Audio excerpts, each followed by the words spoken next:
అందని వాటి అందైనను గొప్ప వాటి అందైనను నేను అభ్యాసము చేసుకొనుటలేదు. నేను నా ప్రాణమును నిమ్మలపరుచుకొని ఉన్నాను, సముదాయించుకొని ఉన్నాను. చనుపాలు విడిచిన పిల్ల తన తల్లి యొద్దనున్నట్లు, చనుపాలు విడిచిన పిల్ల ఉన్నట్లు నా ప్రాణము నా యొద్దనున్నది. ఇశ్రాయేలు, ఇది మొదలుకొని నిత్యము యెహోవా మీదనే ఆశ పెట్టుకొనుము. దయచేసి అందరు కూర్చోండి. మనం మొదటి వచనం నుండి ఆలోచించినట్లయితే ఈ కీర్తన మొదటిగా ఎవరు రాశారంటే దావీదు గారు రాశారు. అయితే మొదటి వచనం చూస్తే, యెహోవా నా హృదయము అహంకారము గలది కాదు, నా కన్నులు మీద చూచినవి కావు. ఇక్కడ దావీదు గారు ఏమంటున్నారంటే, నా హృదయం అహంకారం గలది కాదు. ఆయన గురించి చెప్పాలంటే దావీదు గారు చాలా గొప్ప పరాక్రమశాలి, ఆయన చాలా బలవంతుడు, ఒక రాజు కూడా. ఆయనకి ఎంత అహంకారం ఉండాలి, కానీ ఆయన అలా అహంకారం కలిగి ఉండకుండా తన కన్నుల మీద చూసినవిగా, అంటే హెచ్చు వాటి గురించి ఆలోచించకుండా, మనకు బైబిల్లో ఒక మాట ఉంటుంది ఏంటంటే, హెచ్చు వాటి అందు మనస్సు ఉంచక. రోమీయులకు రాసిన పత్రికలో ఉంటుంది, ఒకసారి చూద్దాం. అది రోమీయులకు రాసిన పత్రిక 12వ అధ్యాయము 16వ వచనం.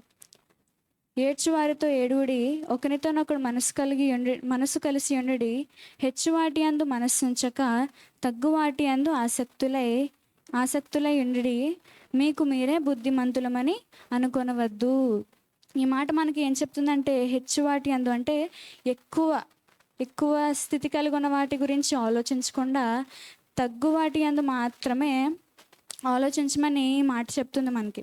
నాకు అందని వాటి అందైనను గొప్ప వాటి అందైనను నేను అభ్యాసం చేసుకొనటలేదు. దావీదు గారు తనకు అందని వాటి గురించి కానీ గొప్ప వాటి గురించి కానీ ఆయన అభ్యాసం చేసుకోవట్లేదు, వాటి కోసం ప్రయత్నించట్లేదు, వాటి గురించి ఆలోచించట్లేదు.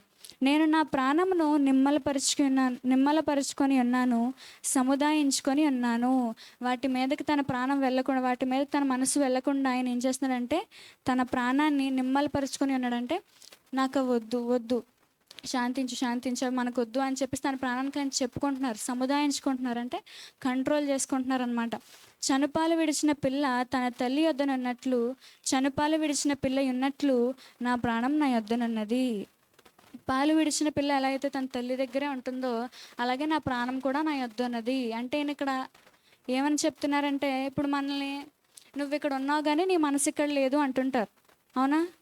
అలాగే ఈయన ఏమంటున్నారంటే, నా ప్రాణం నా దగ్గరే ఉంది, అంటే నేను వేటి గురించి ఆలోచించకుండా నా ప్రాణం నా దగ్గరే ఉండేలా చూసుకుంటున్నాను, సముదాయించుకుంటున్నాను దాన్ని అనే ఉద్దేశంలో ఈ మాటను చెప్తున్నారు.